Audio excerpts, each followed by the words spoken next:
Olá, vamos dar início a mais uma videoaula, distribuição de probabilidade, parte 1.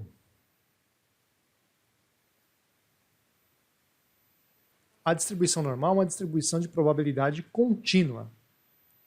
Uma variável aleatória contínua é uma variável aleatória com um conjunto de valores possíveis, conhecidos como intervalos, que é infinito e incontável.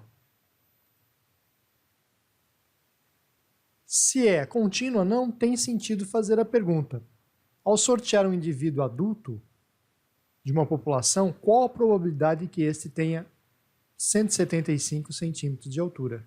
O que podemos perguntar: ao sortear um indivíduo adulto de uma população, qual a probabilidade que este tenha entre 1,75 m, 175 centímetros e 176? Irei fazer o cálculo para um intervalo. Como estamos trabalhando com uma distribuição contínua, as probabilidades de variáveis aleatórias são definidas como área sob uma curva da sua distribuição. Vamos ver isso. Bom, antes de nos reportar a questões relativas à probabilidade, a distribuição normal é uma das mais importantes distribuições contínuas de probabilidade. Por quê? Porque muitos fenômenos aleatórios comportam-se próximos a essa distribuição. Então, veja, se nós fôssemos observar o peso das pessoas, a estatura das pessoas, pressão arterial, todas essas variáveis apresentam distribuição normal. A mesma coisa para diâmetro de tronco de uma espécie de árvore, o comprimento de peças industriais, o tempo de vida de uma lâmpada.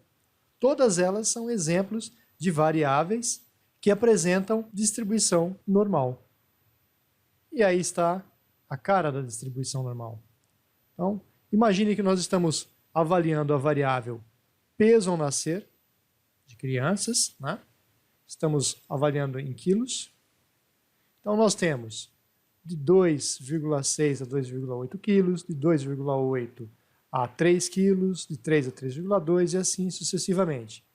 Para cada uma dessas medidas, numa população, nós avaliamos a quantidade de indivíduos que apresentam essas medidas. Então, nesse intervalo entre 2,6 e 2,8, nós encontramos duas crianças que nasceram com esses pesos.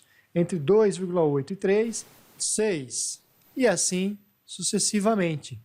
Então, nós temos esse histograma que mostra a distribuição de peso ao nascer de crianças. Veja agora aqui essa curva. Essa é a curva da distribuição normal. Ela se parece com um sino. Temos que ela é simétrica em relação à média, porque a média está aqui no centro. Também é possível observar como característica da distribuição normal, você vai encontrar uma frequência pequena de medidas no início da curva e uma medida também pequena de medidas ao final da curva. A maior parte se encontra no centro da distribuição.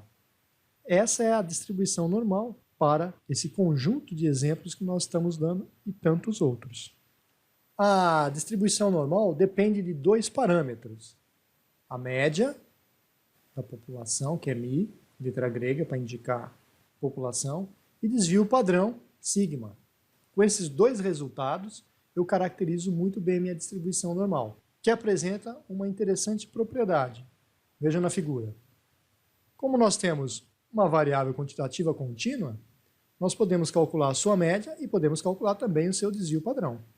Dessa forma, também podemos calcular intervalos. A média menos um desvio padrão e a média mais um desvio padrão, nesse intervalo, nós vamos encontrar 68% dos objetos. E podemos ampliar isso para a média menos 2 e a média mais 2. Nesse intervalo, nós teríamos 95% dos objetos nesse intervalo. E, por fim, a média menos 3 e a média mais 3, nesse intervalo maior, nós teríamos 0,99 ou 99% dos objetos medindo valores nesse intervalo. Mas se a distribuição normal é tão importante, como é que nós podemos calcular probabilidade? Bom, a função da distribuição normal é essa belezura aqui. E se, por exemplo, nós estivéssemos interessados em calcular a probabilidade de encontrarmos indivíduos entre essa medida e essa medida, nós iríamos precisar calcular a integral da função para valores de 110 e 85. Parece que é um pouco trabalhoso, mas nós podemos resolver isso de uma forma mais simples, utilizando a normal reduzida ou padronizada, também chamado de padronizada. Veja, qualquer que seja a distribuição normal, quando nós padronizamos a distribuição original pela normal, usando esta função, nós vamos ter uma nova distribuição chamada Z, que apresenta também uma distribuição normal, com média zero e desvio padrão 1, mas sempre é a mesma, sempre uma única. Não importa qual tipo de medida que você está trabalhando. Se você está trabalhando com uma distribuição normal, que é centímetro, se você está trabalhando com uma distribuição normal, que é quilo, todas elas, ao serem transformadas, vão apresentar uma única distribuição com essa característica.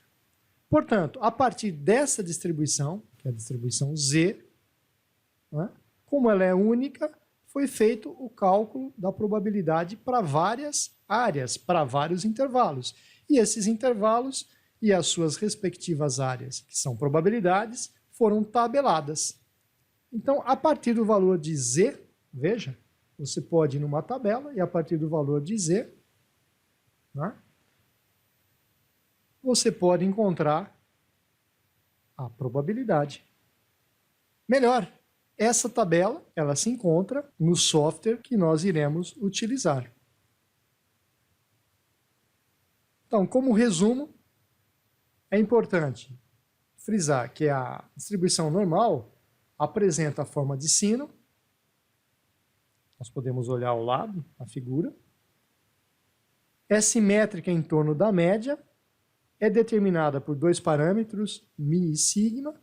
Os valores da média, moda e mediana, são iguais. Se fizermos o cálculo para a média, para a moda e mediana dos dados de uma distribuição normal, eles serão iguais.